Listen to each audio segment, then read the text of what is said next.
Saudara, gagasan apa saja yang akan ditawarkan ketiga pasangan calon di Jawa Timur terkait tema malam hari ini, yakni tata kelola pemerintahan yang efektif dan inovatif, serta pelayanan publik yang inklusif. Di studio Menara Kompas TV malam hari ini sudah hadir 3 narasumber dari tim sukses masing-masing pasangan calon Pilgub Jawa Timur. Yang pertama ada Zainul Munasihin, juru bicara tim pemenangan Luluk Lukman. Selamat malam Mas Zainul. Selamat malam Mbak Audrey, Assalamualaikum warahmatullahi wabarakatuh. Waalaikumsalam. Ada juga Ali Afandi Mataliti, juru bicara tim pemenangan Khofifah Emil Dadak. Malam Mas Andi. Selamat malam Mbak, sehat? Sehat. Dan yang terakhir saudara ada Abdul Aziz, juru bicara tim pemenangan Risma Gus Hans. Malam Mas Aziz. Malam Mbak. Iya. Sebelum kita berbicara mengenai debat malam hari ini, di debat kedua pemilihan gubernur Jawa Timur, kita lihat dulu dari Jakarta menuju ke Jawa Timur langsung. Kita lihat kondisi paling baru di jelang debat yang akan berlangsung kurang dari 1 jam lagi. Kalau tadi untuk pasangan nomor urut 2, Khofifah Emil Dadak sudah tiba. Ini adalah dan kabarnya ini juga Gus Hans yang merupakan calon wakil gubernur nomor urut 3 yang berpasangan dengan Tri Risma hari ini juga sudah tiba. Itu artinya tinggal menunggu calon gubernurnya Tri Risma hari ini beserta juga dengan pasangan calon nomor urut 1 Luluk dan juga Lukman, ini yang kita akan tunggu bersama. Yang paling ditunggu sebenarnya adalah masyarakat Jawa Timur yang sudah sejak dari sore hari tiba di lokasi debat untuk melihat secara langsung bagaimana jagoannya ini bertanding, beradu gagasan mengenai tata kelola pemerintahan yang efektif dan juga pelayanan publik yang inklusif. Kalau gitu saya mau nanya ke Mas Zainul dulu. Mas Zainul, kira-kira nih kalau kemarin kan dalam debat pertama ini banyak beberapa pihak yang melihat bahwa debatnya ini berlangsungnya agak adem ayem, bukan agak-agak, tapi memang adem ayem, agak kemudian alot begitu, kurang gregetnya. Nah kira-kira apakah di debat kedua ini rasanya juga akan seperti itu atau justru ada penampilan yang berbeda nih yang disampaikan oleh pasangan Luluk dan juga Lukman? Ya Mbak Audrey, saya kira Mbak Lulu bersama Mas Lukman akan tetap menggunakan style yang ya nggak jauh beda dengan waktu debat pertama, dengan data-data yang disajikan, dengan mengurai masalah secara jelas, substansinya, akar masalahnya dan juga solusinya. Kita sih berharap nanti dari paslon yang lain memberikan tanggapannya itu secara lebih lebih substantif dan juga lebih progresif gitu. Tapi kalau cara menanggapinya juga datar-datar, maka kritisisme yang disampaikan oleh Mbak Lulu dan juga Mas Lukman akan melahirkan debat yang adem ayem lagi nih. Yeah. Oke, kalau gitu ini katanya gimana nih kalau dari Mas Andi sendiri nih? Tadi disampaikan oleh Mas Zainul nih, kalau Mbak Luluknya sih dan Mas Lukman ini udah siap nih ya, udah siap tempur ibaratnya ya. Tapi gimana dengan yang lain nih? Ini jangan sampai juga tadi adem-adem aja gitu. Ya, masih Mbak Audrey. Jadi per hari ini tadi kami juga masih memantau, Ibu dan Mas Emil juga masih turun ke bawah. Memastikan bahwa program-program yang selama ini secara kualitatif didengarkan itu tepat sasaran. Jadi pada debat kedua ini tentunya kita akan menyajikan bagaimana Bu Khofifah dan Mas Emil meraih beberapa prestasi ditambahkan dengan gagasan-gagasan Nawacita Bhati Satya untuk 2.0. Tadi memang saya sengaja memakai baju ini Mbak. Baju ini merupakan 9 visi dan misi program utama dari Bu Khofifah dan Mas Emil yang dituangkan dalam bentuk kaos, ada Jatim Lestari, Jatim Agro dan lain sebagainya. Ini merupakan karya teman-teman Jawa Timur dari artistik ini yang ada di Surabaya. Jadi sangat casual dan ini memastikan bahwa visi misi Bu Khofifah bisa diterima oleh seluruh lapisan masyarakat khususnya Gen Z dan millennials. Oke, itu yang disasar ya Mas Andi ya. Kalau dari Mas Aziz ini kira-kira di debat kedua ini nanti Bu Risma dan juga Gus Hans kira-kira akan memakai strategi apa? Apakah menyerang misalnya ke petahana? Ya, kalau Ibu Risma dengan Gus Han itu kan perpaduan tokoh nasionalis itu dengan agamis. Artinya dalam konteks Jawa Timur, dua orang ini merupakan sosok yang ideal dalam rangka bagaimana membangun Jawa Timur yang berkemajuan. Dalam konteks debat kedua itu tentu kita bisa melihat pada debat perdana yang kita duga kuat itu paslon 02 potensial kedodoran gitu kan.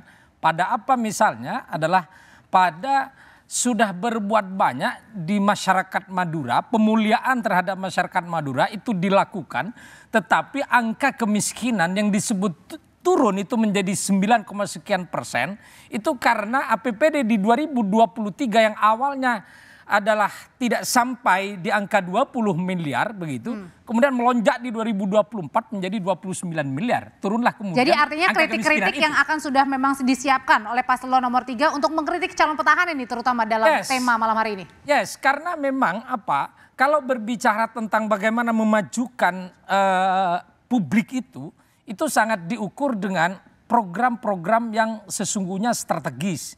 Tidak program-program yang sesungguhnya tidak sifatnya sustainable. Ketika bicara bansos kenaikan 2024 itu kemudian menjadi 29 sekian miliar, itu memang betul terjadi penurunan begitu kan. Tetapi kan sebentar lagi potensial juga miskin. Itu menjadi persoalan. Dan pada dasarnya Ibu Risma dengan Gus Han itu adalah ingin menguji pertahanan dari 02 itu seperti apa, Oke. begitu kan? Karena memang itu sudah kedodoran pada debat perdana. Sudah kedodoran katanya Mas Adi. Ini belum siap-siap belum debat dimulai aja nih, tim ses di sini aja sudah ini nih menggunakan taktik menyerang nih untuk 02. Kalau incumbent itu memang jadi sasaran tembak, tapi kami paham dan makanya kami ingin meluruskan dari berita-berita hoax itu data yang akurat. Dan ini juga hal yang akan dipakai dari pasangan calon nomor urut 1 Mas Zainul juga akan sama-sama menyerang nih kedua. Sebenarnya bukan menyerang ya, tapi memberikan catatan-catatan kritis kepada petahana.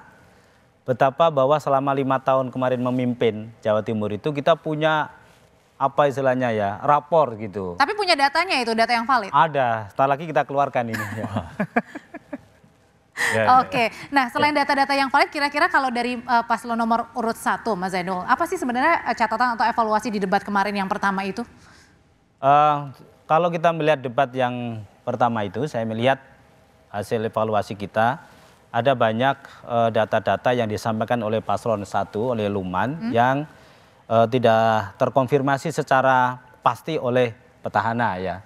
Beberapa data yang kita sampaikan misalnya soal income per kapita kita, PDRB kita per kapita. Kenapa Jawa Timur PDRB per kapitanya kok peringkat 13, padahal kan kita APBD-nya besar, bahkan dengan Jambi aja kalah misalnya gitu. Juga soal angka kemiskinan. Kemudian ada banyak juga catatan menyangkut soal leadership, gaya kepemimpinan, juga tidak mendapatkan respon yang memuaskan gitu dari petahana. Itu berarti pada saat di pertanyaan debat, pada saat pertanyaan betul, langsung ya, menanyakan langsung ya. Ketika pertanyaan. Oke, nah kalau itu gimana tuh ditanggapinya? Kayaknya tidak mendapatkan kepuasan kemarin di debat pertama Mas Andi. Itu kami juga mempertanyakan hal yang sama Mbak. Jadi ketika kita melihat harus menyampaikan visi misi dengan waktu yang sangat mepet, dengan begitu segudang prestasi Mas Emil dan Bu Khofifah, itu kayaknya nggak cukup. Nah, kita berbicara sesuatu yang substantif. Sayangnya pada saat debat pertama kemarin itu banyak masih bersifat aksesoris. Jadi pada debat kedua ini Bu Khofifah dan Mas Emil Dardak akan menyajikan beberapa data yang faktual yang kira-kira bisa dilihat oleh publik bahwa prestasi yang dilakukan 5 tahun ini walaupun keberhasilan orkestrasi dari seorang gubernur dan wakil gubernur itu tidak diklaim oleh beliau semata karena itu gerak bersama. Tapi bukannya pada saat sebelum debat kan sudah diketahui Mas Andi beberapa misalnya 2 menit, 3 menit waktunya dan dibilang katanya tadi tidak terlalu cukup. Bukannya harusnya sudah ini nih, sudah waktu itu kan menanggapi dari pasangan Bu Lulu tadi pada saat sesi tanya jawab ya. Pada saat sesi tanya jawab. Tetapi pada saat nanti penyampaian visi misi kita akan melihat bagaimana proses investasi di Jawa Timur yang naik menurut Lee Kuan Yew Institute, lalu bagaimana program-program di Jawa Timur itu terasa, indeks pembangunan manusia juga naik dan itu meningkatkan kualitas hidup, Mbak. Jadi saya melihat langsung bagaimana Ibu Khofifah dan Mas Emil Dardak memastikan program-program itu terasa dan tetap turun di lapangan walaupun beliau sudah tidak menjabat lagi, belum menjabat lagi.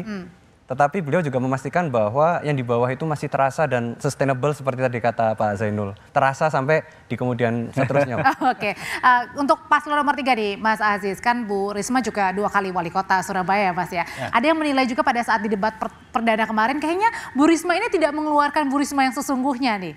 Mungkin ada yang tertahan atau bagaimana begitu, tidak mengeluarkan ciri khas dari seorang Bu Risma. Dan di debat kedua ini akankah mengeluarkan the true Bu Risma nih di debat kedua? Ya, memang pada debat perdana itu Ibu Risma dengan Gus Han itu tidak kemudian menampilkan sesuatu yang kemudian harus selesai pada di debat perdana itu. Artinya debat perdana itu kemudian menjadi pembuka bahwa ada persoalan besar di Jawa Timur itu. Persoalan besar yang kemudian membutuhkan sosok tangan dingin itu untuk menyelesaikan, dan Risma Gusan itu yang kemudian berkomitmen pada pencegahan dan pemberantasan korupsi. Jawa Timur tidak sedang baik-baik saja gitu kan. Nah makanya kemudian pada debat kedua ini Ibu Risma dengan Gus Han itu kemudian berkolaborasi untuk menyajikan sebuah fakta. Dan pada debat perdana fakta itu juga sudah disajikan. Dan oleh kami sudah disajikan di hampir 15 media. Itu bisa dicek. Termasuk angka kemiskinan yang masih terbesar itu di Sampang, Bangkalan, kemudian Sumeneb. Itu se-Jawa Timur. Itu luar biasa angkanya. Dan bagaimana kita mendeskripsikan gitu. Satu bangunan bahwa pembangunan di Jawa Timur termasuk pembangunan manusia itu kemudian dilakukan secara serius kalau di depan mata itu menganga itu persoalan kemiskinan gitu kan. Nah itu yang akan kemudian menjadi salah satu konsentrasi pada debat kedua oleh Ibu Risma dan Gus Han. Dan dipastikan di debat kedua ini Bu Risma mengeluarkan the true Bu Rismanya ya? Ya. Oke, sebelum kita bertanya lagi kepada 3 tim sukses untuk di Pilgub Jawa Timur, kita akan ke Jawa Timur langsung, ke Surabaya langsung melihat bahwa ketiga pasangan calon, yakni pasangan calon nomor urut 1, pasangan Luman, kemudian juga paslon nomor urut 2, Kofifa Emil, dan juga pasangan calon nomor urut 3, yakni Risma dan juga Gus Han, sudah tiba. Ketiga pasangan calon di lokasi debat, itu artinya akan mendapatkan pembekalan sebelum nanti 19.30 akan dimulai debat keduanya. Kami segera kembali lagi saudara, tetaplah di Kompas TV.